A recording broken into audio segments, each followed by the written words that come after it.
Bueno, muy buenas tardes a los medios de comunicación. Estamos en esta vocería con la ministra de Salud, Jimena Aguilera, justamente porque vamos a tratar un tema muy especial y de gran preocupación por parte de nuestros compatriotas, como no, también de cualquier persona en el mundo, que es la salud, ¿no? Tenemos la oportunidad de, en esta vocería, comunicar avances concretos en salud que van en beneficio directo de nuestros compatriotas, y nos interesa mucho que estén debidamente informados de estos avances. En primer lugar, lo que se señalaba en el acto donde participó el presidente, porque iniciamos diciembre efectivamente concretando un compromiso del presidente de la República. Esto ya no es un anuncio, sino que es el cumplimiento de un compromiso en torno a la ampliación de una de las reformas sanitarias más exitosas de nuestro país, que es el GES. Estamos hablando del GES 90, que amplía en 3 nuevas patologías la cobertura GES en Chile, 3 patologías que habían sido además demandadas de cobertura por parte de nuestros ciudadanos y ciudadanas, que es el tratamiento posterior al alta de cirrosis hepáticas en primer lugar. En segundo lugar, la hospitalización para menores de 15 años con depresión. Y en tercer lugar, la cesación del consumo de tabaco para mayores de 25 años. Sabemos que el tabaquismo sigue siendo un problema de salud pública, y aquellos que necesitan dejar el tabaco necesitan también apoyo a través de la cobertura GES para estos tratamientos. Con esto alcanzamos un total de 90 problemas de salud con garantías explícitas en nuestro sistema de salud chileno. Además, estamos incluyendo mejoras concretas en la canasta de medicamentos de 11 condiciones ya cubiertas en el GES y 100.000 millones de inversión adicional. Junto a esto, la ministra podrá contarles otros importantes avances que la semana pasada dimos a conocer, como por ejemplo ya la salida de 2 millones de personas de la lista de espera, ¿no? La aplicación de la ley SAP, entre otras medidas concretas que se han estado materializando para no solamente atender mejor, sino que de manera más oportuna, porque necesitamos en salud un Estado eficiente, un Estado fuerte, un Estado que garantice la mayor cobertura de la salud de nuestros compatriotas, y partiendo además de la primera infancia, que son nuestros bebés. Ministra. Muchas gracias, ministra. Efectivamente, estábamos recién con el presidente dando cumplimiento a este compromiso, así como la semana pasada también dimos cumplimiento a otro compromiso, que fue ampliar la pesquisa neonatal de 2 a 26 problemas de salud a través de los hospitales del sistema público en forma progresiva, de manera que durante el año que viene va a estar disponible en todos los hospitales públicos para todos los niños que nazcan en los hospitales públicos. Es un avance significativo que permite detectar a tiempo problemas genéticos y metabólicos y, por lo tanto, empezar el tratamiento o las indicaciones alimentarias para aquellos niños. Y como decía la ministra Vallejo, esto va acompañado de justamente otros avances que hemos tenido. Por ejemplo, en el tema del GES tenemos que recordar que desde esta administración se instauró el copago cero, lo que significa que el GES para las personas que se atienden en FONASA tiene una protección financiera total. En el caso de las personas que se atienden en ISAPRE, tiene un copago de hasta el 20% y con una garantía de protección financiera que implica que no tengan que gastar más de una cierta proporción del salario en forma anual, lo que también es muy importante. También la semana pasada el subsecretario de Redes Asistenciales dio cuenta de los avances en la reducción de listas de espera. Estamos con los menores tiempos de espera en una década, desde que se empiezan los registros, de hecho, de tiempos de espera, que es la meta que nos impuso el presidente cuando me nombra ministra. Hay ya varios servicios de salud que han cumplido con la meta impuesta de 200 días de mediana de espera en lo que es la consulta nueva especialidad y en intervenciones quirúrgicas. Y eso, ¿cómo se ha logrado? Se ha logrado gracias a la inversión en mayor resolutividad en la atención primaria, que son 46.000 millones anuales que se destinan a ello, con lo que son los recursos adicionales para que los hospitales funcionen fuera del horario, que son los recursos adicionales que este año fueron 73.000 millones de pesos, con lo que es la compra de servicios que hace FONASA al sector privado a través de su licitación, que fueron más de 20.000 millones de pesos, y con la implementación, como recordaba la ministra Vallejos, de la ley del sistema de atención priorizada, el SAP, que es específicamente para lo que son las cirugías de rodilla y de cadera y que ha atendido a más de 5.000 personas entre modalidad libre elección y modalidad institucional. También debemos recordar que nosotros en este gobierno, entre otros avances que hemos tenido en salud, está en la incorporación del anticuerpo monoclonal para el virus respiratorio sincicial, que ha sido destacado no en una, sino que ya en un par de revistas científicas de nivel mundial como una política pública que surge desde el hemisferio sur como lección de lo que es la aplicación de una intervención en forma universal, que es una herramienta fundamental para la equidad y para reducir las hospitalizaciones y las muertes en los niños por este virus incisional. Y bueno, también recordar que la semana pasada se aprobó la ley de presupuesto y que todos estos logros también se obtienen gracias a la priorización que ha tenido el sector salud durante este gobierno, cuyos recursos han aumentado un 30% desde que comenzó el gobierno, y terminamos justamente con la mayor expansión. El sector salud fue responsable de más del 60% de la expansión presupuestaria, viene a salud, lo que es consecuencia de que la prioridad no son solo los dichos, sino que se traduce en hechos y finalmente en la inversión que hace el gobierno en el bienestar de los chilenos. Gracias. Gracias, ministra. Bueno, antes de seguir comentándole algunos avances importantes de la recientemente aprobada ley de presupuesto, no solamente en la línea de los aumentos en salud, sino que en otras áreas, queremos poner una situación en alerta desde el punto de vista de salud pública, ¿no? Porque hemos tenido y hemos presenciado aumento de los casos de sarampión en Argentina. Y eso obviamente nos ha llevado a tomar acciones como gobierno para evitar que el sarampión llegue a nuestro país. Y por eso el reforzamiento del llamado a la toma de conciencia de la cobertura de la vacunación, que la gente se vacune efectivamente. Y además porque hemos establecido una alerta epidemiológica, ¿no? Una vez conocido el incremento de los casos en Argentina, producto de las bajas coberturas de vacunación en el país vecino, hemos decidido reforzar el sistema de vigilancia a través de esta alerta epidemiológica y al mismo tiempo reforzar la campaña de vacunación aquí en Chile. Así que el llamado es claro a no caer en estas campañas antivacuna, a no creerse ese cuento, la desinformación que se propaga lamentablemente incluso en otros países del norte, muy fuertemente de autoridades, incluso a nivel sanitario, que llaman a básicamente no creer en la importancia y los efectos que tiene la vacuna o incluso lisa y llanamente son antivacunas, genera lamentablemente efectos en la salud pública, en la vida de las personas y eso queremos ponerlo en el nivel de importancia que merece. Ya hemos tenido, insisto, estos casos de incremento en el país vecino Argentina. Nosotros tenemos frontera con Argentina y por eso hemos reforzado nuestras medidas de control, pero también el llamado a la población a ser responsable, a vacunarse, ¿no? A entender que cuando nosotros, cada uno nos vacunamos, también estamos protegiendo la salud y la vida de terceros, no solamente la nuestra. Y esto es un problema que no se limita a nuestras fronteras, sino que es un problema mundial. Y por eso siempre nos tiene que preocupar los discursos negacionistas o los discursos antivacunas, no solamente de nuestro país, sino que también de los países vecinos y de los países del mundo. En eso hemos tenido una responsabilidad muy grande, una trayectoria, una tradición como país, desde el punto de vista sanitario, gobierno tras gobierno, que no se puede romper y hay que resguardar porque está basada en la evidencia y en el conocimiento científico. Bien, respecto a la ley de presupuesto, ya la ministra hablaba de los incrementos para el presupuesto en salud 2026 para continuar la línea de mejora en gestión en la lista de espera, la implementación de distintas leyes y, por cierto, el copago cero, entre otras materias. Pero también en seguridad y orden público hubo un incremento ya acumulado de nuestro periodo de gobierno de 16,8% y para el 2026 buscamos seguir financiando la formación de 3.700 carabineros, 700 detectives, 250 agentes de la PDI y la renovación de más de 1.000 vehículos policiales para impulsar y el impulso además de la operación 24/7 en pasos fronterizos estratégicos para seguir fortaleciendo el control y la seguridad de las zonas más sensibles. Queremos decir con esto que los recursos que pusimos a disposición de la ley de presupuesto y que ya están aprobados van a financiar mejoras concretas en la seguridad pública. O sea, se traduce en hechos, en concreción de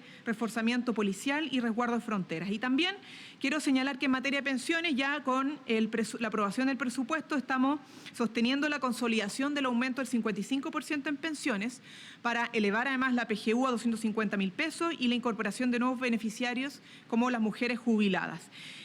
Queremos destacar que a propósito de la reforma de pensiones que seguimos financiando con la ley de presupuesto, nuestro país subió 9 puntos en el puesto en el ranking de pensiones de la OCDE. Es decir, que no solamente tenemos una reforma que está aumentando las pensiones ahora de nuestros jubilados y jubiladas, sino que ha sido mirada, observada y felicitada, ¿no? A nivel internacional a través de este ranking donde mejoramos nuestra posición de la OCDE, de los países desarrollados. Es decir, nuevamente nuestro país es un orgullo porque a nivel internacional tiene reconocimiento de sus avances y se acerca cada vez más a los países desarrollados. Por otro lado, en materia de cuidados, el presupuesto crece un 300% justamente para apoyar la implementación de los 100 centros comunitarios de cuidados para apoyar a las familias a lo largo del país. Por último, quisiera destacar a propósito de la ley de presupuesto que muchos dijeron que probablemente esta ley de presupuesto no se iba a aprobar, dijeron que era una ley de presupuesto irresponsable, en fin, ¿qué no se dijo de esta ley de presupuesto? Y aquí estamos con una ley de presupuesto aprobada, transparente, responsable social y fiscalmente, que va a ayudar a nuestros compatriotas, independientemente de cuál sea el próximo gobierno, a financiar sus pensiones, su salud, su seguridad, sus cuidados, su vivienda, entre otras materias. Porque así se construye patria, con acuerdos, con diálogo, no con lucha de trincheras, generando entendimientos, porque hay que poner siempre en el centro a las personas y no cálculos políticos de corto plazo que siempre son mezquinos y que nunca ayudan finalmente a las personas. Las buenas cifras económicas está de más decirlas porque ya se han publicado incluso por parte de los medios de comunicación. El desempleo sigue a la baja, mantenemos las cifras más bajas además de informalidad, sigue creciendo el empleo formal, que es donde más ha crecido el empleo de nuestro país. Más de 590.000 empleos, el 90% son formales, no informales. Eso habla de una calidad del empleo importante y además sigue creciendo nuestro país según los datos que publicó el Banco Central respecto al IMASEC. Y esperamos seguir contribuyendo a estas mejoras económicas con la aprobación de la Sala Cuna para Chile y también el subsidio unificado al empleo, que son dos de los proyectos priorizados por parte del gobierno en lo que queda de nuestra administración. En seguridad social, Sala Cuna, sistema de cuidados, en materia de subsidio al empleo también, en materia de seguridad, la seguridad municipal, junto con los dos proyectos de inteligencia, ¿no? Y así vamos a ir avanzando, esperamos, con acuerdo amplio del Congreso que, a pesar de ser minoría, hemos alcanzado para otras leyes y reformas importantes. Ahora sí, preguntas de la prensa. Hola, ministras, buenas tardes. Ya, ministra Aguilera, quiero consultarle por dos temas. El primero, por el GES, que nos deje muy clarito cómo la gente se puede incorporar al GES, dónde pueden hacer revisión también de las patologías, el tema de las edades, cómo esto también ha venido a cambiar lo que es el escenario en salud pública en el país. Y por otro tema, por esta alerta por sarampión, ¿qué implicancias tiene esto? ¿Va a aumentar la vacunación acá en Chile? ¿Y cuál es el llamado también para las personas que quizás viajen a Argentina tomando en consideración este aumento de los casos? Sí, bueno, muy buenas preguntas. Efectivamente, lo que significa el llegar a 90 problemas de salud para nosotros es algo muy satisfactorio y que justamente sea en el gobierno del presidente Boric que se haga la mayor inversión en el GES desde su creación, 100.000 millones de pesos, que se distribuyen mayormente, la verdad, en la mejoría de las canastas de los problemas que ya estaban, como es incorporar en la fibrosis quística un medicamento como el Trikafta que cuesta más de 20 millones de pesos al mes. Podría llegar a significar ese nivel de gasto y que las personas antes solo tenían acceso a través de la judicialización. Por eso uno de los testimonios que se dio fue de la madre de un niño con fibrosis quística y fue muy emotivo. ¿Cómo las personas acceden al GES? Cuando están en el sistema público, la verdad es que tienen que ingresar a través de la atención primaria, porque nosotros tenemos lo que se llama un sistema de salud administrada, en que hay una puerta de entrada que es la atención primaria. Ahí, si se sospecha o ya se tiene el diagnóstico, se deriva justamente para que se empieza a contar los tiempos de las garantías. Recordemos que el GES tiene garantía de oportunidad de tratamiento, por lo tanto no hay lista de espera en el GES. Lo que puede haber es una garantía incumplida, pero recordemos que de las 68 millones de garantías de oportunidad que se han otorgado a través de todos estos años, el 98% se ha cumplido. Incluso considerando que los años de pandemia se liberó el cumplimiento de la garantía de oportunidad en la alerta sanitaria, justamente porque la prioridad en ese momento era salvar vidas. Entonces, en el caso del sistema público, muy claro, se entra a través de la atención primaria. En el caso de las personas que son ISAPRE, lo que tienen que concurrir es llamar a su ISAPRE, porque efectivamente cada uno en su contrato de ISAPRE tiene lo que es un prestador preferente para los problemas GES y tiene que recurrir a ese prestador preferente y así se va interiorizando. Si tienen cualquier duda, recordemos que hay una institucionalidad que fue creada para el GES, que es la Superintendencia de Salud, tiene una Intendencia de Seguros y otra de Prestadores, y justamente esa superintendencia está ahí para atender todo tipo de consultas de las personas, tanto del sistema público como sistema privado. Esa era la pregunta respecto al GES, ¿cierto? ¿Y cuál era la segunda pregunta? Ya se me olvidó, perdón. El tema de la alerta que se dio por los casos de sarampión. Bueno, el tema del sarampión es algo que es muy importante, como decía la ministra Vallejo. El sarampión, antes de que tuviéramos esta vacunación universal, que empezó en Chile en la década del 60, de hecho a mí me vacunaron cuando tenía 1 año de edad. Pero nos vacunaban con una vacuna que no era tan buena, con un pedazo con una cantidad que no era la misma cantidad de la vacuna completa, sino que la fraccionaban. Antes de eso, el sarampión, cuando había epidemia, llegaba a ser la primera causa de muerte en el año, porque el sarampión es grave. Y es muy grave en los niños menores de 1 año. Si ustedes recuerdan, de acuerdo al calendario de vacunación, nosotros vacunamos a los niños al año de edad, porque las madres le transfieren anticuerpos hasta cierta edad, por lo tanto se vacunan después de que eso ocurra. Por lo tanto, hay una ventana de tiempo en la que hay una susceptibilidad mayor para un cuadro que es grave como es el sarampión. Por eso es muy importante. El sarampión produce un efecto en la inmunidad que le baja la inmunidad a los niños y después pueden adquirir una neumonía y eso es lo que los lleva a fallecer. Por eso a nosotros nos preocupa tanto. Desde que empezamos con las campañas de vacunación del sarampión, fue bajando paulatinamente la frecuencia de la enfermedad, los casos nuevos, que nosotros le llamamos incidencia.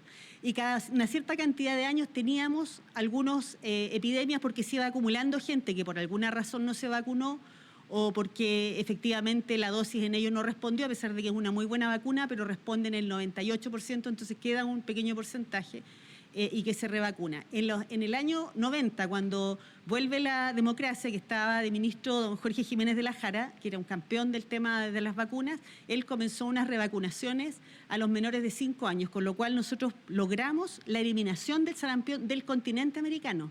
O sea, nosotros como continente logramos eliminar completamente el sarampión. Sin embargo, en otros continentes siguió existiendo el sarampión y de vez en cuando recibíamos viajeros con casos de sarampión y nosotros hacemos todo un operativo de bloqueo, se llama, que es vacunar a la gente que está alrededor.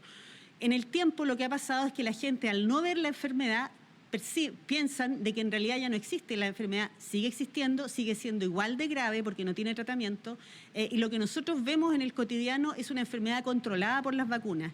En la medida que la gente deja de vacunarse, resurge el sarampión. Entonces lo que hemos observado es que, por ejemplo, en el continente asiático, en el continente europeo, ahora en Norteamérica han bajado las coberturas de vacunación y también en nuestro continente, en nuestra región, y eso lleva a que efectivamente exista el riesgo que si viene un viajero con la enfermedad tengamos un brote con el riesgo consiguiente para los menores de edad. Lo que implica la alerta, nosotros recordemos que este año estuvimos vacunando a las personas que habían nacido entre ciertos años que podrían haber recibido la vacuna, pero en una fracción y por lo tanto para asegurarnos lo llamamos a que se vacunaran.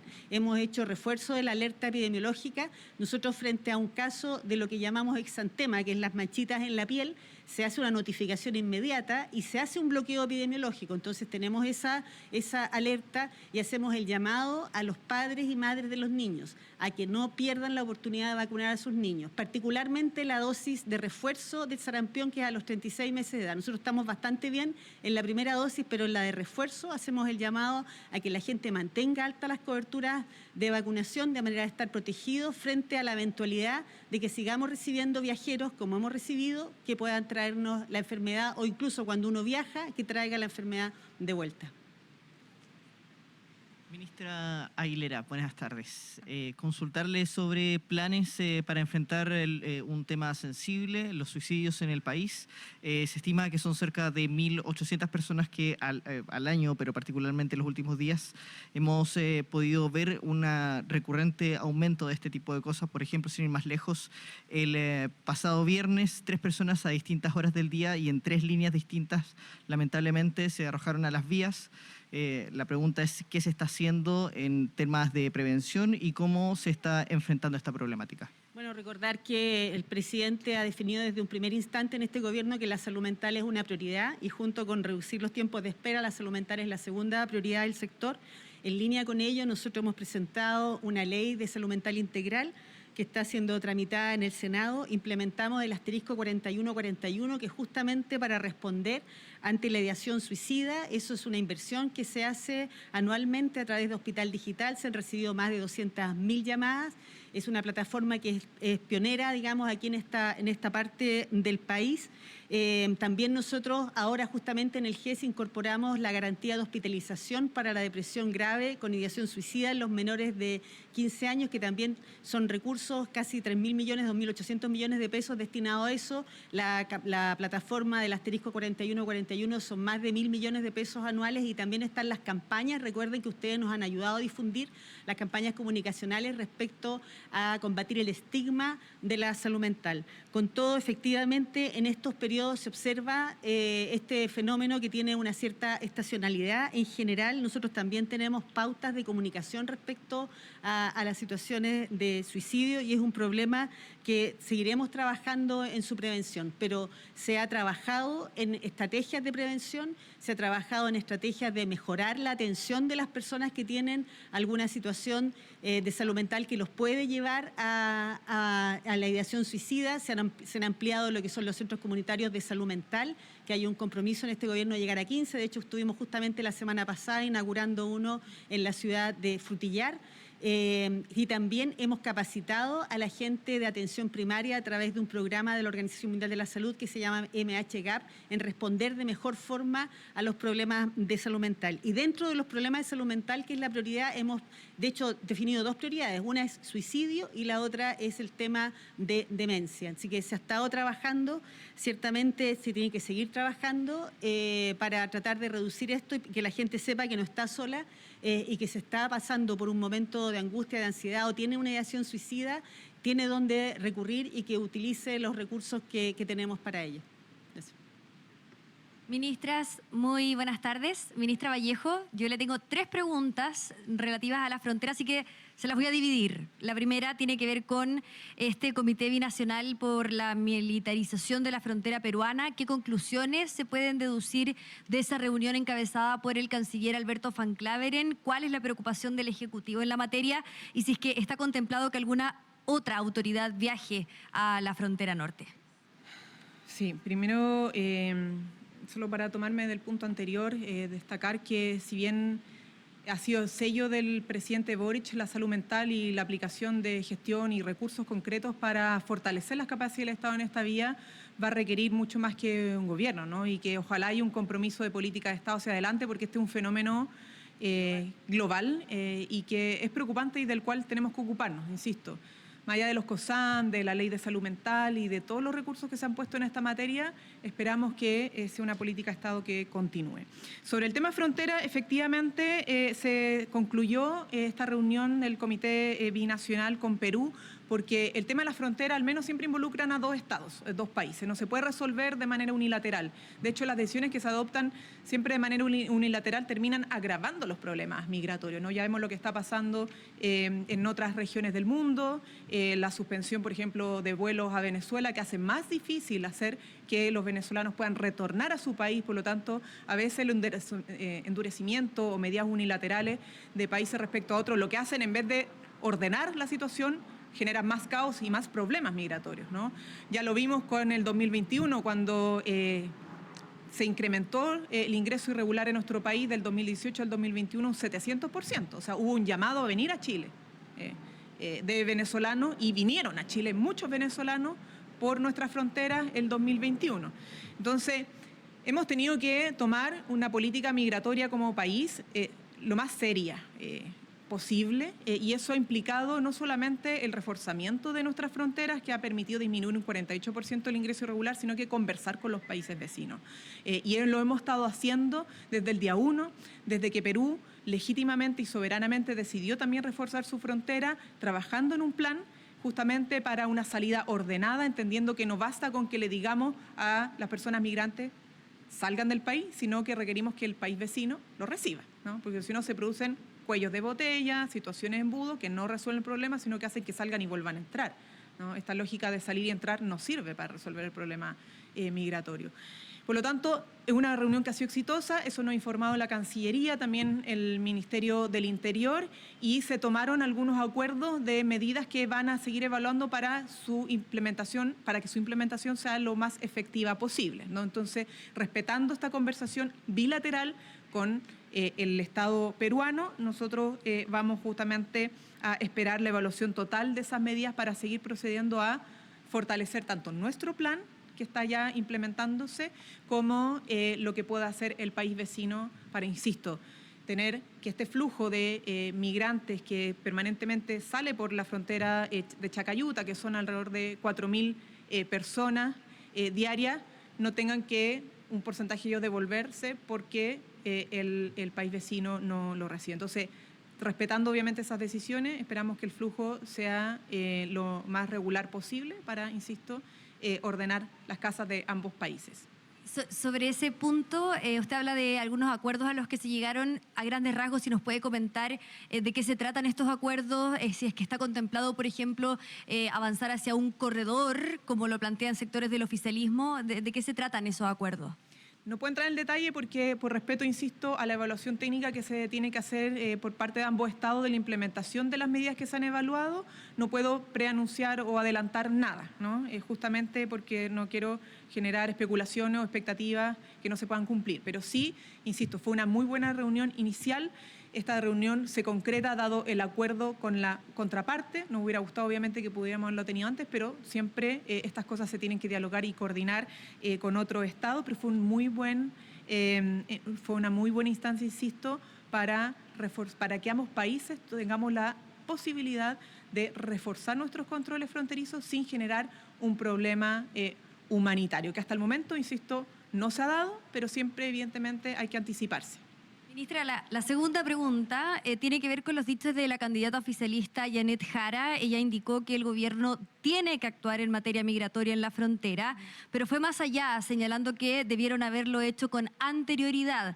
Planteó que si ella fuera presidenta, probablemente ya estaría allá en el norte, pero que principalmente no entiende por qué no han enviado al ministro del Interior. A esas son parte de las críticas que ha realizado la candidata del oficialismo. ¿Qué le responden a la abanderada?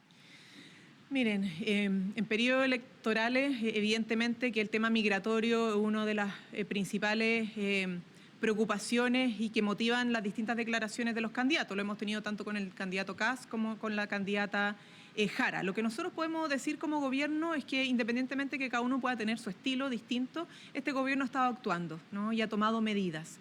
En primer lugar, cuando Perú anunció que probablemente iba a hacer reforzamiento de su frontera, tanto a nivel policial como militar, en nuestro gobierno se empezó a planificar y a trabajar en un plan de reforzamiento de la gestión de la salida regular de migrantes de la frontera, sumado a las medidas que ya hemos adoptado a nivel fronterizo, que ustedes saben ha sido con recursos, con el decreto de despliegue militar, etcétera.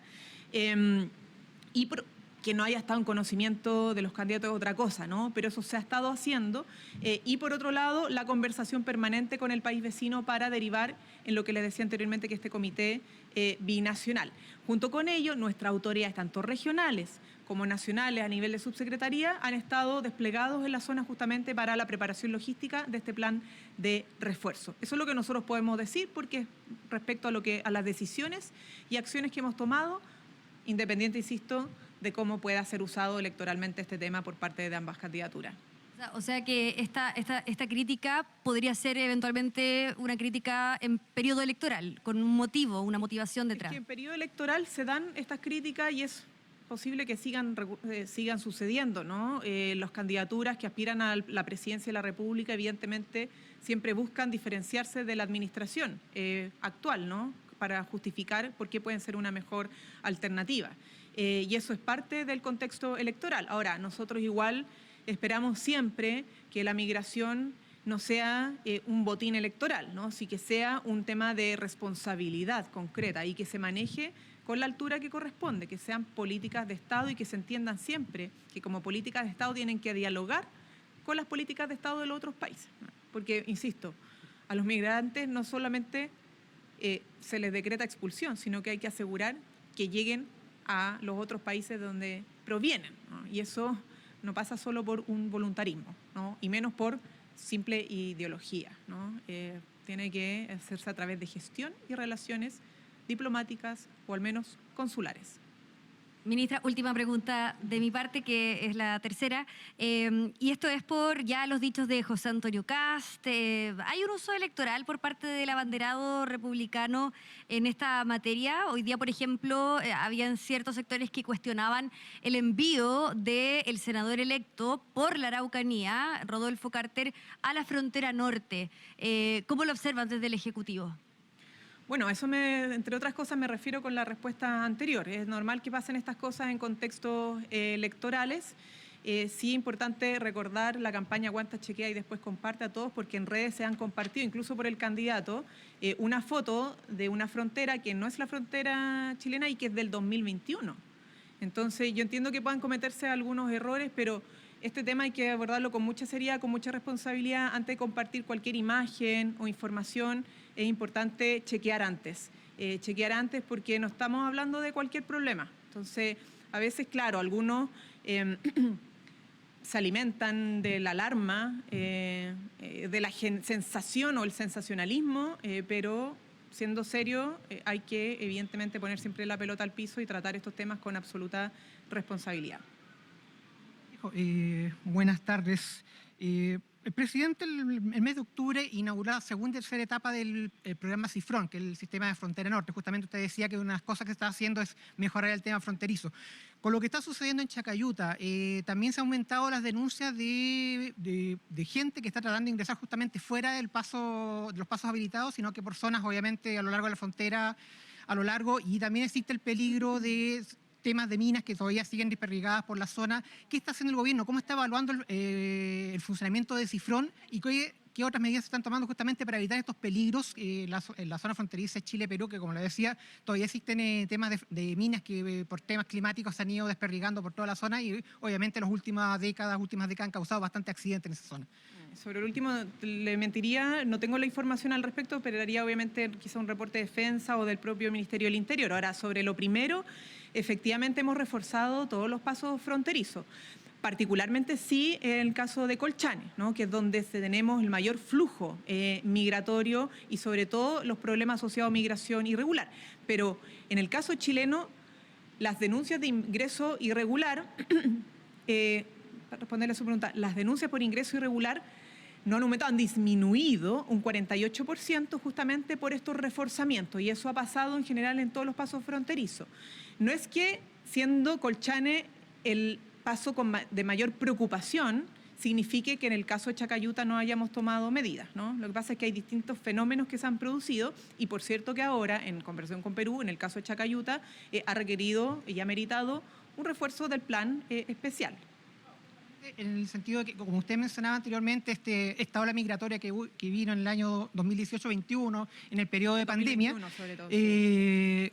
Cuando obviamente estaban todos los controles, la gente que ya no ingresaba o no trataba de ingresar por Chacayuta, sino que se iba por la zona fronteriza a lo largo de Chile-Perú. Entonces eso generaba obviamente una mayor presión y obviamente mayor preocupación de seguridad. Y como lo decía, justamente estos temas de minas o simplemente en ese sentido, cómo estaba funcionando CIFRON ya en este despliegue de la zona. Ha estado funcionando bien, de hecho, por eso se ha hecho un refuerzo, porque ha sido una política efectiva desde el punto de vista del control y seguridad migratoria, ¿no? Nosotros hemos reforzado aduana, el cerco tecnológico, o la frontera tecnológica que hemos ido implementando para no solamente fiscalizar y controlar con presencia humana, sino que tecnológica, que ayuda mucho más a las herramientas investigativas y de ordenamiento del control en la frontera. Así que sí ha habido una evolución positiva. El presidente por eso hace poco no solo reforzó con el plan 2 y 3 CIFRON, sino que anunció en ese mismo refuerzo en Colchane del plan CIFRON esta reforma constitucional para tener un despliegue permanente de la fuerza militar y que no tenga que estarse reevaluando cada 3 meses en el Congreso Nacional. ¿Cómo está, ministra? Tengo 2 preguntas. Sí, vamos a excusar a la ministra de Salud, que tiene que seguir haciendo su buen trabajo en materia de salud. Gracias. Ministra Vallejo, tenía 2 preguntas. Una, preguntarle respecto a los números rojos que arrojó TVN nuevamente, a pesar de que dicen que hay una baja en las pérdidas, siguen con números rojos, se dio un balance trimestral de pérdidas de 11.000 millones. ¿Qué pasa con TVN? ¿Hay algún plan en marcha para poder revertir esto? ¿Con la salida de Vidal cambió algo esto o no? Bueno, antes de la salida de Vidal ya se veían que habían logrado disminuir el déficit en la gestión de Televisión Nacional. Nosotros tuvimos un reporte con el presidente entrante, la directora ejecutiva y el directorio de Televisión Nacional sobre los avances que habían tenido en gestión justamente para disminuir estas cifras rojas. Eso obviamente habla de un esfuerzo importante del canal público, pero hay que poner en contexto esto. Las televisiones en general están teniendo problemas financieros con una excepción, diría yo. ¿Para qué mencionar? Porque en general se sostienen de ingresos privados. O sea, Televisión Nacional no se sostiene de recursos de todos los chilenos, se sostiene de recursos de publicidad pagada de privados. Eso es muy importante que la gente lo sepa. Y así lo mismo con los canales privados. Y cuando la publicidad migra de la televisión a las plataformas digitales, entonces pierden recursos. El problema es que Televisión Nacional no solo tiene que sostener su señal abierta o digital como los canales privados, sino que también tiene que sostener el canal cultural o infantil, que es un ejemplo a nivel internacional, tiene que sostener la señal internacional, tiene que sostener el archivo y tiene que sostener sus sedes regionales, porque a diferencia de los canales privados, el canal público tiene la obligación también de estar en regiones. Y eso hace que tenga un costo adicional que no tienen los canales privados. Es decir, compite por recursos privados igual que los otros canales, pero tiene costos que los privados no tienen. Entonces, eso explica el por qué tenemos un problema estructural con un modelo de financiamiento que ya no da el ancho, que se pensó para otra época. Y por eso el Ejecutivo no solo ha pedido mejoras en gestión al canal, que han logrado ir ejecutando, sino que también ha propuesto al Congreso Nacional una ley para resolver el problema de fondo del canal público. Pues necesitamos un canal público, pero solo con autofinanciamiento, compitiendo con las plataformas digitales y los canales privados, teniendo obligaciones adicionales que los canales privados no tienen, no va a ser sostenible. Así que esperamos obviamente que ese proyecto de ley que se sigue discutiendo en el Congreso avance para darle no solo estabilidad al canal, sino que garantía a todos los chilenos y chilenas que van a contar al menos con un canal público en nuestro país. Ministra, era respecto a las declaraciones que entregó el viceministro Álvaro García en su momento, que dijo que este gobierno iba a zanjar entre diciembre y febrero si caducaba o no la concesión a Enel. ¿Qué van a hacer finalmente? ¿Se va a caducar? ¿No? ¿Hay algún plan si es que eso se decide así? Bueno, eso depende del informe de la SEC. La Superintendencia de Electricidad y Combustible es la que hace la fiscalización y está haciendo el informe para determinar finalmente los pasos a seguir.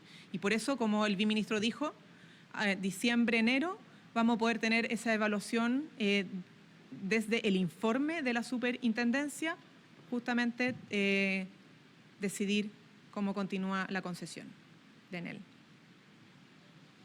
Ministra, buenas tardes. Consultarle al respecto de que la justicia finalmente falló una condena al Estado a pagar una indemnización de casi 500 millones a los dueños de la ex fuente alemana. Todo esto por la falta de servicio que tuvieron tras el estallido social. Quería consultarle finalmente cómo reciben este fallo. A ver, entiendo que todavía está en procedimiento judicial y nosotros obviamente cualquier decisión que implique que el Estado asuma responsabilidades por causas más allá incluso de nuestra administración, se tienen que hacer valer, pero hay que respetar obviamente todo el procedimiento en el marco del Estado de Derecho que tienen estos casos judiciales. Ministra, buenas tardes. Quiero preguntarle por un planteamiento por parte de parlamentarios de la UDI respecto de no decretar feriado irrenunciable el día 14 de diciembre en el marco de las elecciones. ¿Eso hay posibilidades de implementarlo así o es algo que ya está zanjado? Bueno, primero recordar que esto en el sector comercio. Para mayor claridad de quienes nos escuchan, esto ha sido una solicitud permanente en los contextos electorales, particularmente de la oposición, de eliminar el feriado irrenunciable o el permiso para el sector comercio. Lo que nosotros hemos dicho, y lo ha dicho el ministro del Trabajo, que esto tiene que resolverse sí o sí. Si es que se quiere avanzar en algo así, con acuerdo entre sindicatos y empleadores. No va a ser algo unilateral, nosotros no somos partidarios de resolverlo unilateralmente, siempre hemos estado obviamente en disposición de conversarlo, pero en la medida que haya una resolución del problema en acuerdo entre trabajadores del sector comercio con el retail, básicamente, o el sector del gran comercio principalmente. ¿Desde el gobierno hay alguna postura en particular respecto a aquello? Y lo otro, Es que si es que esto nosotros es algo que se no- puede no- hacer de forma más permanente o respecto a este hecho que- puntual, porque en cada elección se plantea algo similar. Por lo mismo, nosotros somos respetuosos aquí del diálogo entre trabajadores y empleadores, ¿no? Creemos que es la única manera de poder avanzar, porque si no, no se va a trabar nunca este conflicto. Nosotros no somos partidarios de pasar por alto de manera unilateral por los derechos laborales de los trabajadores y trabajadoras, pero entendemos que si hay un ánimo de poder llegar a una solución, tiene que ser, insisto, en acuerdo, sea para este caso, sea de manera permanente. Nunca por sobre, obviamente, la conversación, el acuerdo, la negociación que puedan tener en el sector empleadores y trabajadores. Bien, muchas gracias. Gobierno de Chile. Chile avanza contigo.